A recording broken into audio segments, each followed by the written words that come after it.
네, 안녕하세요. 상무론 13주차 강의 시작하도록 하겠습니다. 이번 주는 해상보험, 뭐좀 더 넓게 봐서 무역보험이라고 할 수 있는 이 분야에 대해서 학습을 진행을 하도록 하겠습니다.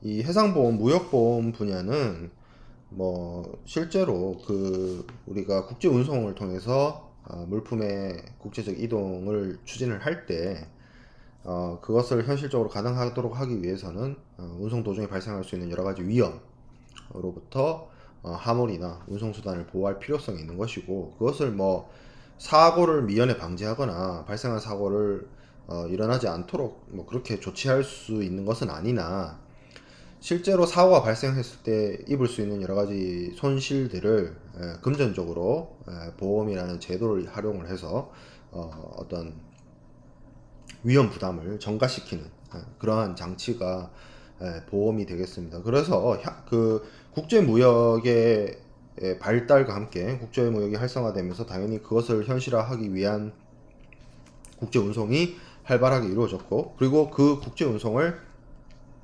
활발하게 만들 수 있게 만들었던 전제 조건이 발생 가능한 여러 가지 사건 사고로부터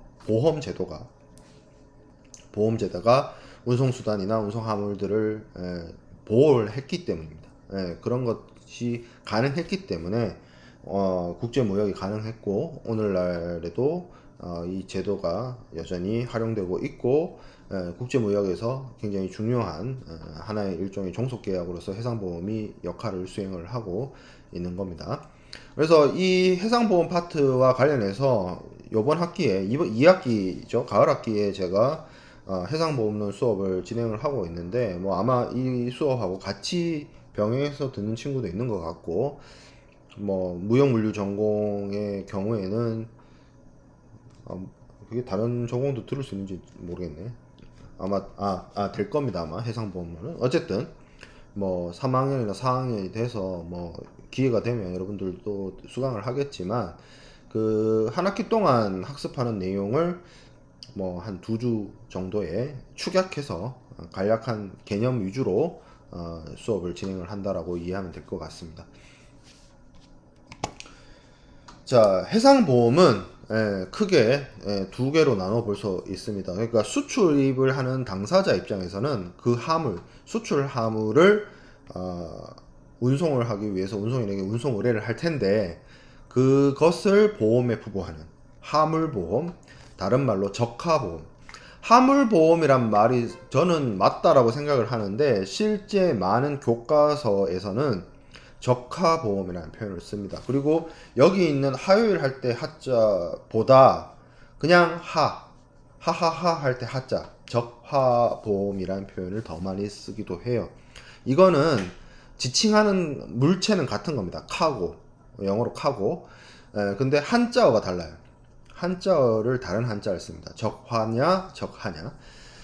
그래서 결국 그 수출입 화물을 취급하는 송화인 혹은 수화인, 이런 하주들을 대상으로 그런 사람들이 자신의 화물에 대해서 보험을 드는 것을 적하보험, 화물보험이라고 하고, 영어로는 카고 인슈어런스라고 하고, 또 해상보험의 또 다른 축이 그 선박입니다. 운송수단이죠. 뭐 물론 항공기의 경우에도 보험을 들지만, 해상보험으로 좁혀보면 선박 그 자체를 보험에 드는 경우가 있는데, 그걸 이제 선박보험이라고 하고, 영어로는 hull insurance라고 합니다. HULL이 우리말 감탄사, 한국어 감탄사 헐하고 발음이 비슷하지만 실제로 거의 비슷해요. 나는 차이 못 느끼겠어요. 실제로 여러분들이 친구들하고 이야기할 때 헐 할 때 그 발음 비슷하게 발음하면 돼요. 제가 네이티브 스피커가 아니라서 뭐 네이티브들이 말하면 좀 다를 수 있는데 내기엔 똑같이 들려요. 어쨌든 그 말이, 이 헐이란 단어의 영어 단어 뜻이 뭐냐면 선박의 선체를 뜻해요. 선체. 그 선박의 소위 말하는 하드웨어를 말하는 겁니다. 소프트웨어를 말하는 것이 아니고 그 배 쇠로 된 그 선체 부분, 그것을 보험에 드는 것을 의미하기 때문에 헐 인슈어런스라고 하고, 이 두 부분으로 해상보험이 나뉘어져 있습니다. 자, 해상보험 계약과 관련해서 이제 설명을 드릴 텐데, 제가 앞서 이 보험 계약이 무역 계약의 하나의 종속 계약, 그러니까 무역 계약 국제 물품 매매를 현실화하기 위해서는 여러 개의 그 종속 계약들이 존재하고 그것을 통해서 무역 계약이 이행이 된다라고 설명을 드렸는데, 뭐 대표적으로 뭐 신용장이라든지 아니면 뭐 추심이라든지 그런 금융 결제를 위한, 대금 결제를 위한 계약이 있을 수 있고요. 그리고 대표적으로 또 운송 계약이 있죠. 왜?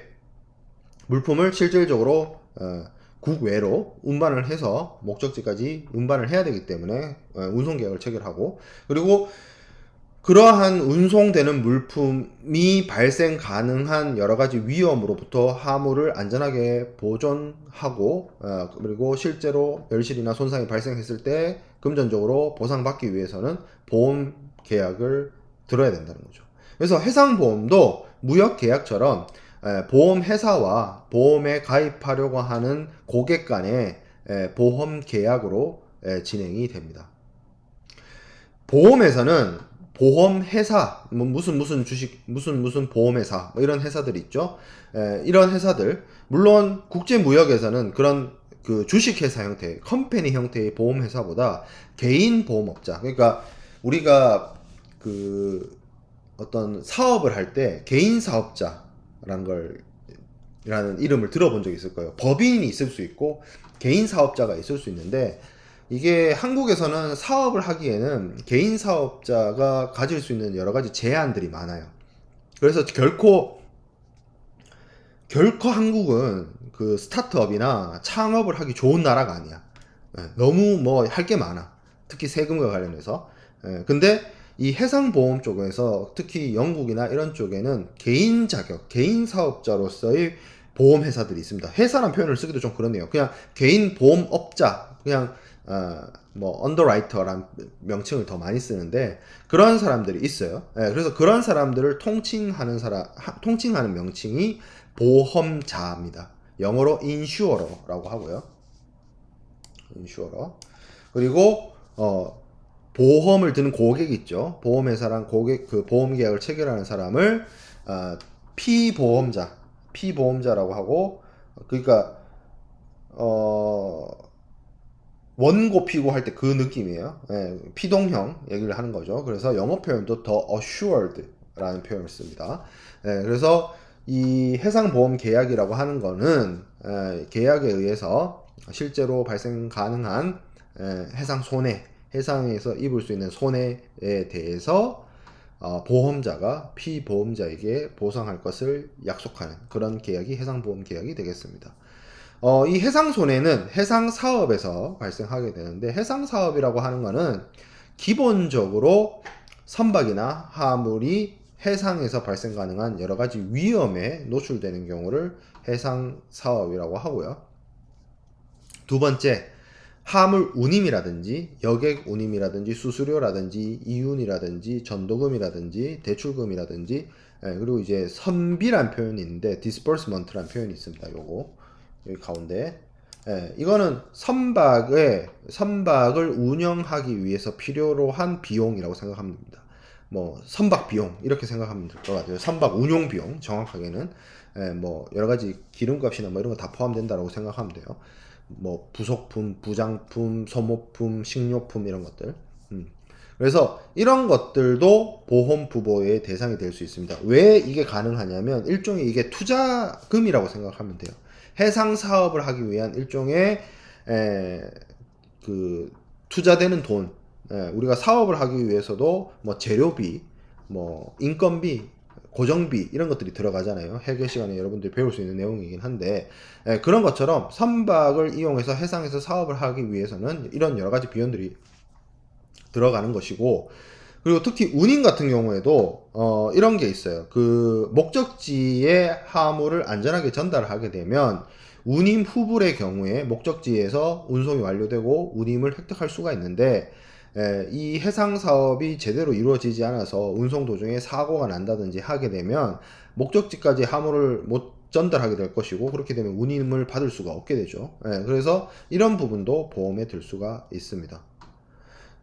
가만 생각해 보면 운임이라든지 화물 운임이라든지 혹은 이윤이라든지 이런 것들은 사실 지금 당장 내 눈앞에 있는 것이 아니라 미래에 발생 가능한 기대 이익이자 희망 이익입니다. 그래서 보험은 지금 당장 내 눈앞에 있는 것도 보험에 들 수 있지만 미래에 무조건 발생 가능한 이익들, 이런 것들에 대해서 그 이익을 내가 실현하지 못하게 됐을 때 그 손실을 보험회사로부터 보상받을 수가 있다는 거죠. 그러니까 기대이익, 희망이익도 보험 계약의 부보 대상이 될 수 있다라는 점입니다. 그리고 세 번째는 물어줘야 되는 경우, 제3자에 대해서 배상 책임에 부담하는 경우. 우리가 그 자동차의 경우에 내가 내 차를 끌고 가다가 어디에 처박혀가지고 차가 파손이 되면 보험 처리를 할 수 있지만 그런 경우도 있죠. 남의 차를 박았을 때. 그러면 뭐 가실 비율을 따져 봐야 되겠지만 요즘 같은 경우에, 근데 내가 뭐 가실 비율에 따라서, 나의 가실 비율에 따라서 상대방 차량에게 그 배상을 하죠. 그런 부분도 보험을 해결할 수 있다는 겁니다. 해상에서 발생할 수 있는 교통사고에서. 자, 그러면 해상 위험에 노출된다라는 말을 쓰는데, 그럼 해상 위험은 뭐냐? 바다의 항해에 기인하는 위험과 항해에 부수하는 위험으로 해상 위험을 나눠서 볼 수 있습니다. 바다에서 항해를 했기 때문에 생겨나는 위험이고, 항해를 하다 보니 부차적으로 발생 가능한 위험이 있다는 거죠. 대표적으로 항해에 기인하는 위험으로는 해상 고유의 위험이 있습니다. 해상 고유의 위험은 자초, 선박이 어떤 딱딱한 바위 같은데 부딪히는 걸 말하고요. 교사, 선박이 조수간만의 차가 심한 곳에 가서 모래톱 같은데 걸리는 거를 얘기를 하고요. 침몰, 배가 말 그대로 수면 밑으로 그 부력을 잃고 가라앉는 걸 말하는 거고요. 전복, 배가 뒤집히는 걸 말하죠. 그런 것들이 해상 고유의 위험이고, 뭐 악천후라든지 항천이라든지 뭐 이런 것들이 해상 고유의 위험, 해상에서 발생 가능한 고유한 위험으로 보고요. 그 외에도 화재라든지 불나는 거, 그리고 전쟁 위험, 그리고 해적, 강도, 절도. 강도와 절도의 차이는 알 겁니다. 어떤 무력으로 겁탈 등등 뭐 이런 거 뭐라고 해야 될까요? 협박, 뭐 이렇게 폭력 행위 이런 걸 해서 강탈하는 거 하고 몰래 가서 슬쩍 하는 거하고는 조금 다르죠. 뭐 큰 차이, 뭐 그게 뭐 나쁜 도둑놈, 덜 나쁜 도둑놈, 뭐 아니 뭐 나쁜 놈이 다 나쁘죠. 아무튼 그 차이가 있어요. 강도하고 절도의 차이는. 그리고 선박이 어떤 세력으로부터 혹은 국가 공권력으로부터 뭐 포획되거나 납포되거나 억류되거나 억지되거나 뭐 그런 경우, 아니면 하물을 바다에 버리는 투하, 아니면 그 선박에 타고 있는 선원의 고의적인 악행, 뭐 쉽게 말하면 사보타지 하는 거예요. 뭐 물품을 뭐 훔친다든지 버린다든지 배에 구멍 낸다든지 배를 파손시킨다든지 하물을 파손시킨다든지 뭐 그런 것들, 이런 것들이 해상에서 하물 내지 선박에 발생 가능한 여러 해상 위험이 되겠습니다.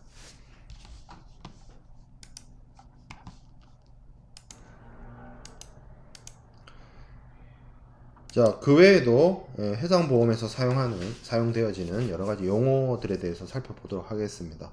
보험자는 위험 부담을 인수하는 자로 보험회사나 개인 보험업자를 지칭을 하는데, 뭐 이들을 지칭하는 말은 인슈어러, 어슈어러, 뭐 언더라이터는 사실 개인 보험업자를 지칭하는 말이긴 합니다. 사실 굳이 엄격하게 따져보면 이런 사람들이 이제 보험 계약을 인수를 하고 실제로 사고 발생을 했을 때 이제 보험금을 지급을 하는 것이죠.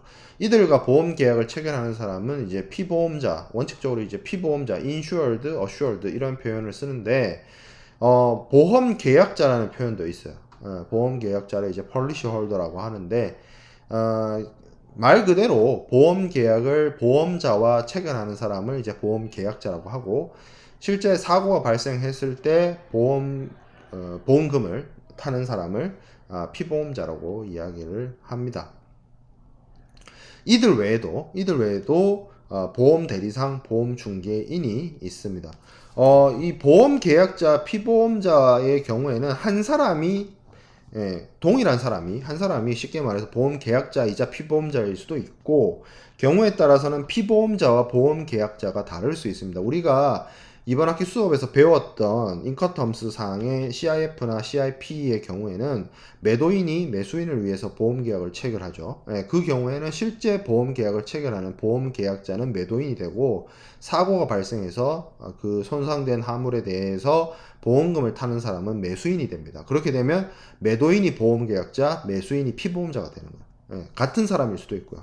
내가 뭐 FOB로 계약을 해서 내가 뭐 매수인인데 그 선적항에서 출발하는 운송수단을 내가 수배를 한다 이러면 내가 보험도 든다라고 하면 내가 계약하고 내가 사고 나면 보험금을 타니까 내가 피보험자인 뭐 그런 경우도 있을 수 있고요. 같은 사람일 수도 있고 다른 사람일 수도 있지만 뭐 통상적으로 같은 경우에는 대체적으로 많은 경우에는 거의 대부분 보험계약자와 피보험자는 같은 사람입니다. 한 사람이 두 역할을 수행을 한다는 거고요.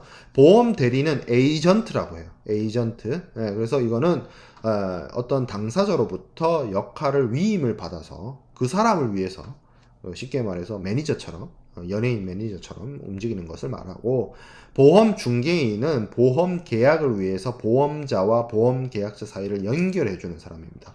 우리 그 공인 중개사 생각해 보면 돼요. 공인 중개사. 자, 그리고 그 외에도 이야기해 볼 수 있는 게 보험료가 있고 보험금이 있습니다. 보험료는 프리미엄이라고 하고요. 보험금은 뭐 클레임 페이드 뭐 이렇게 얘기를 하는데, 보험료가 내가 보험 가입하면 보험회사에다가 내는 돈이에요. 보험료가. 이거 헷갈리면 이렇게 생각하면 돼요. 우리가 통신사에 KT나 SKT 같은 통신회사에 통신요금을 내죠. 그래서 보험회사에다가 내는 돈도 보험료입니다. 그래서 피보험자가 보험자에게 내는 돈이 보험료예요. 자, 사건이 나요. 사고가 터져가지고 화물이 부서지거나 박살나거나 없어져서 보험회사가 나한테 물어줘요, 돈을. 그러면 그때 보험회사가 피보험자에게 지급하는 돈은 보험금이라고 합니다. 그 차이가 있어요. 이거 헷갈리면 안 됩니다. 자, 그 다음에 담보와 보상이라고 하는데, 담보는 뭐 돈 빌릴 때 하는 담보도 담보긴 한데, 여기서 말하는 담보는, 그래서 해상보험에서 담보란 말이 또 나와요. 뒤에 또 나오는데, 그래서 영어 표현으로 담보라고 생각하지 말고 영어 표현 커버를 생각해 보세요. 커버가 쉽게 말하면 여러분들이 제일 쉽게 볼 수 있는 게 왜 총싸움 나오는 액션 영화 같은 데서 어모 사격 해달라고 할 때 커버 해달라는 표현을 써요. 그게 지금 뭐냐면, 사고가 발생했을 때 보험회사가 그 피보험자를 금전적으로 이렇게 보상을 해주면서 보호하죠. 그걸 이제 커버하는 겁니다. 그래서 담보라고 하기도 하고, 사실 많은 교과서에서 담보란 표현보다 부보라는 표현을 쓰기도 해요. 부보. 보험 계약을 통해서 부보한다 이런 표현을 쓴단 말이에요. 그게 있고, 그리고 사고가 나면 뭐 거기에 대해서 일어난 손해에 대해서 보험자가 피보험자에게 보상한다라고 합니다. 배상이 아니고 보상한다라고 해요. 배상하고 보상은 또 달라요. 배상은 내가 잘못해가지고 뭐 물어주는 걸 배상이라고 하고요. 보상은 어떤 계약이나 뭐 선의에 의해서 돈을 이렇게 지급해주는 걸 보상한다라고 해요. 상을 준다. 보상금. 뭐 보상한다. 아니면 법적인 이유로 금전을 대신한다. 금전으로 이렇게 대체한다. 이렇게 할 때 보상이에요. 그래서 배상과 보상은 달라요. 뭐 잘못해가지고 주는 거, 물어주는 거는 배상이다. 자, 그 다음에 보험기간과 보험계약기간이 있습니다. 보험기간은 말 그대로 보험자의 커버가 존속하는 기간이에요. 그리고 보험계약기간은 보험자와 피보험자 혹은 보험계약자 사이에 보험계약이 유효하게 존속하는 기간을 말합니다. 이 기간은 일반적인 경우에 같아요. 근데 다른 경우도 있습니다. 다른 경우는 두 가지 경우. 첫 번째, 소급보험을 든 경우. 그러니까 계약은 오늘 체결했는데 보험자의 커버는 어제부터 시작하는 소급보험의 경우. 해상보험에서는 몇 가지 특수한 상황에서 그러한 소급보험이 일어날 수 있습니다. 자, 그리고 포괄 애정보험 기간으로 포괄 애정보험을 들 때도 보험 기간과 보험 계약 기간이 달라져요. 이게 뭐냐면 자동차 보험 같은 경우에는 1년 단위로 보험을 들거든요. 근데 해상보험은 원칙적으로는 한 항에 어느 항구에서부터 어느 항구까지의 한 항차에 대해서 보험을 드는데, 그렇게 보험을 드는 것이 아니라 1년으로, 해상보험도 1년으로 기간으로 보험을 부부할 수가 있어요. 1월 1일부터 12월 31일까지. 근데 1월 1일부터 12월 31일까지 항상 그 보험 부보의 대상이 있는 것이 아니라 이런 경우 있을 수 있죠. 예를 들어서 내가 수출업자인데 1년에 한 20번씩 30번씩 뭐 미국으로 수출을 해요. 근데 그게 수출을 하는 게 실제로 내가 물건을 보내가지고 운송 도중인 화물이 있을 수도 있고 없을 수도 있어요. 근데 있다면 내가 어떤 특정 회사랑 보험회사랑 포괄 예정 보험을 들어서 보험의 부보를 받는 거고, 예를 들어서 내가 1월 1일부터 12월 31일까지 보험회사랑 보험계약을 체결을 했는데 내가 곧 수출 물품을 미국으로 보내긴 하겠지만 지금 현재는 운송 중인 물품이 없는 그 경우에는 보험 계약은 존속하지만 실제로 보험자가 내 화물에 대해서 커버하는 건 없는 거죠. 그럼 보험 기간은 아니란 얘기예요. 그런 식으로 예외가 존재 가능합니다.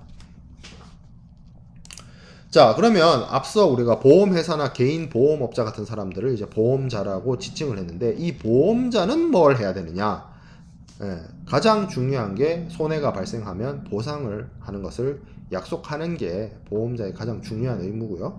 그리고 보험계약에 입증하는 서류인 보험증권, 이 보험증권에는 뭐 다음 주 정도에 아마 배우게 될 것 같은데, 여러 가지 보험계약과 관련된 증빙이라든지 아니면 실제로 보험자가 피보험자에게 보상을 하기 위한 여러 가지 담보 위험이라든지 아니면 보험자의 면책이라든지 아니면 보험의 어떤 기간이라든지 책임 기간이라든지 뭐 이런 여러 가지 내용들이 담겨져 있습니다. 그 보험증권을 보험자는 피보험자에게 교부할 의무가 있고요.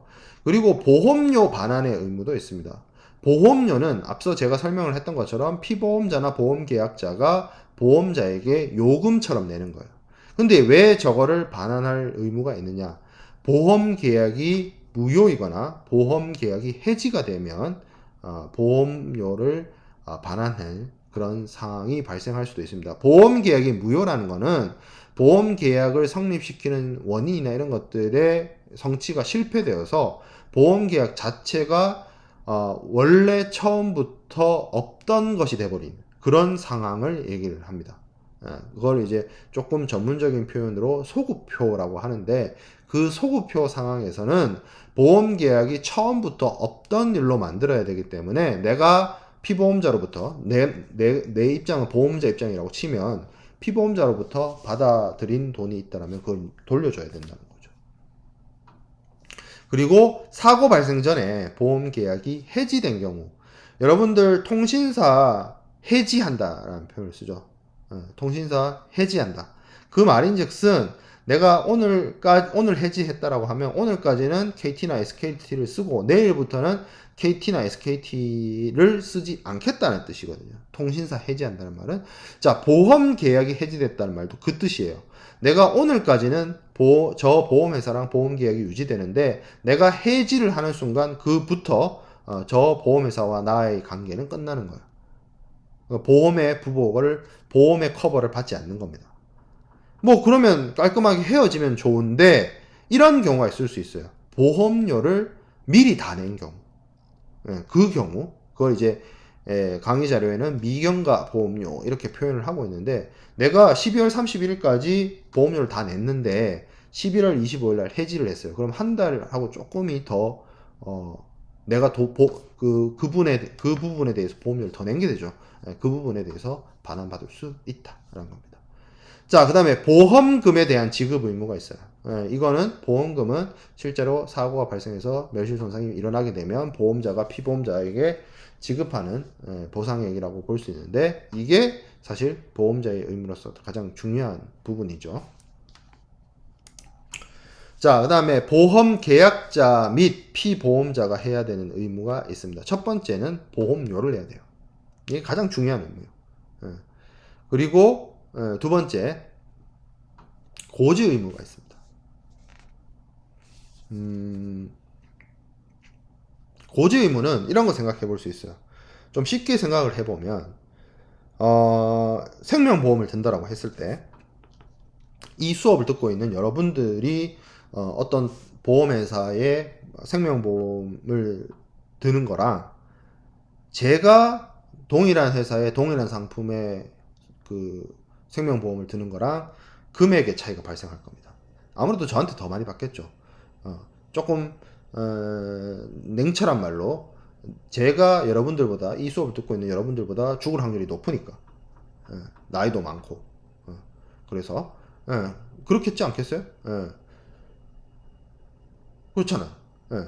그렇다 보면 아마 보험료를 내가 더 많이 낼 거예요. 동일한 상품을 여러분들과 제가 든다면 그건 뭐 물론 그거는 생명보험이긴 합니다만 어쨌든 이 해상보험에 있어서도 보험계약을 체결할 때 보험계약의 대상이 되는 것들의 어떤 정보나 이런 것들에 대해서 중요한 정보에 대해서 보험회사에게 알릴 필요가 있습니다. 왜냐하면 여러분들 20대 초반의 사람과 이 중년에 나이 있는 사람 30대나 40대나 50대나 60대 이 나이 연령에 따라서 발생 가능한 질병의 경우나 이런 것들이 다 다르기 때문에 보험료가 달라져요. 쉽게 말해서 보험회사 입장에서는 사고 발생 가능성에 따라서 피보험자로부터 받아야 되는 보험료가 달라진다는 얘기입니다. 그렇기 때문에 보험회사 입장에서 이 보험계약을 내가 인수를 할지 보험계약을 받아들이는 걸 인수라고 합니다. 보험계약 인수를 할지 아니면 보험료를 얼마로 책정을 해야 될지를 보험자가 다 알기는 어려워요. 그래서 피보험자가 보험에 들려고 하는 사람이 보험회사에다가 하물은 무엇이고 얘가 어떤 성격이 있고 수량은 몇 개고 어디서부터 어디까지 운송을 하고 이런 정보를 중요한 사실들을 알려줄 의무가 있습니다. 그 정보를 바탕으로 보험회사는 뭐 통계적으로나 여러 가지 자기들이 갖고 있는 지식과 데이터를 바탕으로 보험료를 책정하거나 아니면 이 보험 계약을 받을지 안 받을지를 결정해요.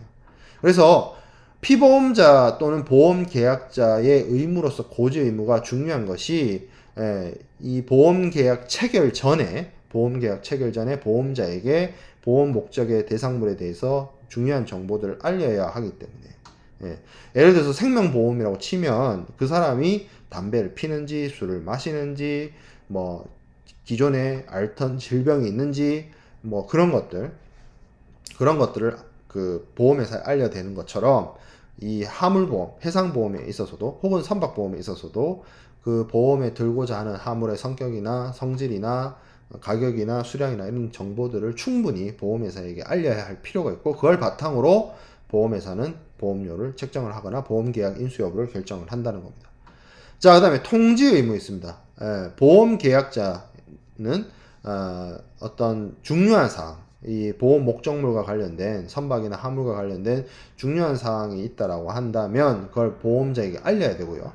그리고 실제로 사고가 발생하면 즉각적으로 보험자에게 통지를 해야 됩니다. 왜냐하면 사고의 정황이라는 게 사고의 책임을 따지기 위함도 있지만 손해의 정도가 이 사고로부터 기인하게 됐는지 손해의 정도는 얼마 정도인지 이런 것들을 보험회사가 정확하게 판단을 하기 위해서는 보험자에게 즉각적으로 통지를 하고 사고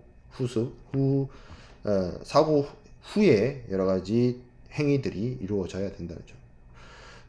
또 그리고 보험 계약자 피보험자는 기본적으로 손해를 줄이고 손해를 방지하기 위해서 노력을 해야 될 필요성이 있습니다. 그게 이제 손해 방지 경감의 의무라고 하는 부분인데 피보험자의 어떻게 보면 대원칙이자 이거는 기본적인 신의성실의 문제예요.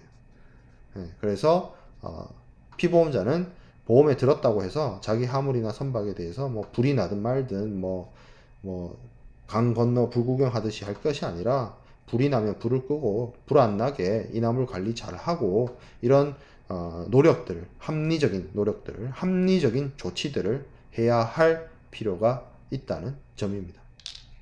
자, 그래서 여기까지 하고 조금 끊었다가 고지 의무부터 조금 더 자세하게 살펴보도록 하겠습니다.